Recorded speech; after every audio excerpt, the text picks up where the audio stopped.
विशेष सत्र जो दिल्ली विधानसभा में चल रहा है उसको लेकर के जिस तरह से भ्रष्ट शराब मंत्री सिसोदिया ने शराब घोटाला पर जनता और विपक्ष के सवालों से पैदा हो रहे दबाव को कम करने के लिए दिल्ली विधानसभा पटल का इस्तेमाल आज किया है। और मैं ये कहना चाहता हूँ, आज विशेष सत्र में दिल्ली की जनता को ये उम्मीद थी कि शराब पॉलिसी पर उठ रहे सवाल और भ्रष्टाचार के जो विषय निकल के आए हैं उस पर शायद मंत्री जी एक मंत्री की हैसियत से वहाँ जनता के सामने वो पक्ष रखेंगे या उन बातों के उन सवालों के जवाब देंगे जो शायद आज दिल्ली की जनता और देश की जनता के जहन में घूम रहे हैं। अफसोस ये होता है कि विधानसभा के पटल का इस तरह का प्रयोग ये दुरुपयोग की श्रेणी में आता है या नहीं आता, और दिल्ली विधानसभा का इस्तेमाल आखिर क्यों किया गया, प्रश्न इस बात का भी है। क्योंकि जिस तरह से सीबीआई की एफआईआर में सिसोदिया का पहली पंक्ति में नाम है, सिसोदिया जी को जिस तरह से सीबीआई की एफआईआर से डर लग रहा है और शराब घोटाले को लेकर के कोई उनकी टिप्पणी कोई बयान कहीं इस तरह से रिकॉर्ड पे ना आ जाए कि कहीं सीबीआई उनको अपने पास ना बुला ले, शायद उसी वजह से उन परेशानियों से या उन सवालों से बचने के लिए या जनता के उन प्रश्नों का जवाब जो जनता चाहती है उनसे बचने के लिए आज इस पटल का प्रयोग किया गया है। सवाल ये उठता है कि ये प्रश्न मंत्री की हैसियत से दिया गया जवाब जो आज पटल पे सिसोदिया जी ने रखा, या एक साधारण विधायक के तौर पर। तो 280 के तहत आज सिसोदिया जी ने एक बड़ा लंबा चौड़ा भाषण दिया। हालांकि इस 280 के तहत आज उनका नाम भी लिस्ट में नहीं था, 10 लोगों को इस पे बोलना था। अचानक से सिसोदिया जी का नाम लिया जाता है और सिसोदिया जी अपना पक्ष रखते हैं। और जैसे मैंने कहा कि वो पक्ष शराब के घोटाले को लेकर के शायद आज उस पर कोई टिप्पणी करेंगे, बात करेंगे, उस पर ना करके एक महिमा मंडप या चाटुकारिता का काम जो है आज सिसोदिया जी एक प्रस्ताव के माध्यम से अरविंद केजरीवाल को लेकर के करते हैं। और उस प्रस्ताव को जब मैं देखता हूं तो अफसोस होता है कि एक तरफ तो अरविंद केजरीवाल महात्मा गांधी जी की समाधि पे जाकर के आरोप लगाते हैं, हॉर्स ट्रेडिंग का आरोप लगाते हैं, खरीद फरोख्त का आरोप लगाते हैं, लेकिन अपने इस प्रस्ताव में कहीं उसका जिक्र नहीं करते हैं, रिकॉर्ड पे लेकर के नहीं आते हैं कि कौन उनके विधायकों को खरीदने का काम कर रहे हैं या हॉर्स ट्रेडिंग का सरकार को गिराने की साजिश हो रही है।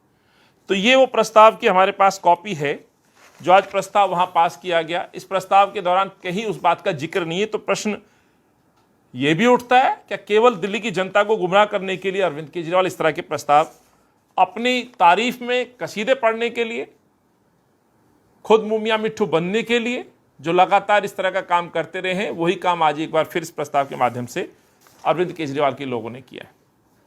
साथियों, यदि आप देखें भ्रष्टाचार के मसले पर यह सरकार पूरी तरह से घिरी हुई साबित नजर आ रही है और यह साबित हो चुका है कि इसमें भ्रष्टाचार हुआ है। लगातार अरविंद केजरीवाल इस आबाकारी नीति को लेकर के दिल्ली के लोगों के सामने नित नए दिन अपने पैतरे बदलते हैं। यदि इस नीति को शुरुआत से आप देखें, जब इस नीति की बनाने की सोच इन्होंने डेवलप की तो शीला जी के द्वारा बनाई गई जो शराब नीति इसमें चल रही थी उसके ऊपर प्रश्न उठाए गए, उसको गलत साबित करने के लिए कहा गया कि आबाकारी नीति ठीक नहीं है, इससे दिल्ली की जनता का रेवेन्यू लॉस हो रहा है और एक नई नीति हम लेकर के आएंगे। वहां से सिलसिला बढ़ता है। हालांकि इस नीति का विरोध कांग्रेस पार्टी लगातार करती रही क्योंकि इसमें भ्रष्टाचार की बातें निरंतर हमारे पास पहुंच रही थी, जिसकी लिखित रूप में हमने कंप्लेंट और शिकायत दिल्ली पुलिस कमिश्नर में भी की थी और जिसकी जांच ईओडब्ल्यू में चल भी रही है। अरविंद किस तरह से बयान बदलते रहे, कभी इस नीति को विश्व की सबसे बेहतर नीति बताते रहे और बाद में 8 महीने के लगभग अंतराल के बाद इस नीति को वापस ले लिया जाता है। जब पोल खुलती है तो उपराज्यपाल की तरफ वो जांच की उंगली जांच की जो है उपराज्यपाल की तरफ, तत्कालीन उपराज्यपाल रहे अनिल बैजल साहब की तरफ घुमाते हैं। जब वो भी काम नहीं करता है तो फिर अपने आप को कट्टर ईमानदारी का सर्टिफिकेट देते हैं। ये पिछले हफ्ते और 10 दिन की कहानी है जो हमने देखा है। फिर गुजरात चुनाव कार्ड खेलते हैं, गुजरात की चुनाव के मद्देनजर वहां की शराब के इशू को उठाते हैं, लेकिन दिल्ली के शराब पे वो कुछ नहीं बोलते हैं। न्यूयॉर्क टाइम्स का जिक्र किया, आज भी किया, तो मैं कुछ दृश्य दिखाना चाहता हूं। बड़े अपने अपनी तारीफ में कसीदे पढ़े जा रहे हैं, विदेश की मीडिया का जिक्र किया जा रहा है। तो साथियों, ये दिल्ली की कुछ शहर की तस्वीरें हैं जिसमें लंबी लंबी लाइनें, ये नभा टाइम्स की खबर है, सरकारी दुकानों से लंबी लंबी लाइनें दिख रही हैं। ये है शराब को लेकर के मचेगी अफरा तफरी, ये नभा टाइम्स की खबर। पंजाब के स्वास्थ्य मंत्री से नाराज, शराब मंत्री को लेकर के झगड़ा। ये जो दिल्ली शहर की जो तस्वीर बिगड़ी है, मैं ये पूछना चाहता हूँ, ये लंबी लंबी लाइनें शराब की, कुछ और तस्वीर दिखाता हूँ। ये एबीपी न्यूज़ की खबर है, बोतलें हाथ में हैं, सड़कों पर लंबी लंबी लाइनें दिखाई गई। ये प्रिंट है, लेकिन इसकी स्टोरी देखेंगे तो आपको और मंजर दिखाई देगा। ये एबीपी की खबरें हैं, न्यूज़ चैनल है हमारा, राष्ट्रीय न्यूज़ चैनल है, बड़ा स्थापित चैनल है। सभी चैनल खबरें दिखाते हैं, लेकिन मैं कुछ उदाहरण दिखा रहा हूँ। ये इंडिया टीवी की खबर है, ये लंबी लंबी लाइन, ये दिल्ली की इमेज आपने बनाई, ये खूबसूरत दिल्ली का चेहरा दिखा रहे हैं। अफसोस होता है, शर्म आनी चाहिए अरविंद केजरीवाल को, मनीष सिसोदिया को, कि आप गुमराह कर रहे हैं। ये डीएनए एक न्यूज़पेपर की खबर है, लंबी लंबी लाइनें। किसी भी समाचार पत्र को उठाइए, पिछले जब से ये नीति लागू हुई है तब से दिल्ली की जो इमेज बनी है वो नशे की राजधानी के रूप में इमेज बनी। ये हाथ में पेटी ले जाता हुआ, शराब की, दारू की पेटी ले जाता हुआ, ये फोटो हमने नहीं छापा है, ये इस देश के सम्मानित कुछ समाचार पत्रों ने अपने समाचार पत्रों में जगह दी है। ये तस्वीरें लगातार दिल्ली और देश की खबरों में बनी रही, विश्व के अंदर बनी रही। क्या अरविंद केजरीवाल इस पे कुछ बोलेंगे?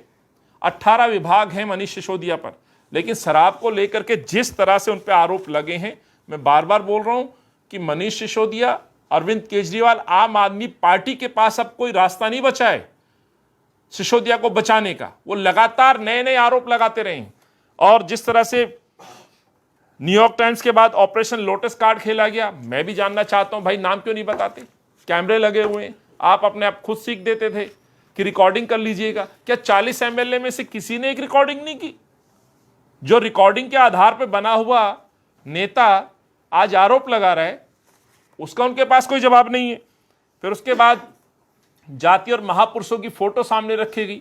मैं बार बार बोलता हूं, भगत सिंह जी ने 23 साल की एज में फांसी के फंदे को चूम लिया। भगत सिंह ने कभी दारू पीने के लिए आंदोलन नहीं किया, उन युवाओं की दारू पीने की लड़ाई नहीं लड़ी। भगत सिंह ने लड़ाई लड़ी तो इस देश को आजाद कराने की, युवाओं के भविष्य के लिए, उनके उज्जवल भविष्य और इस देश के उज्जवल भविष्य के लिए लड़ाई लड़ी।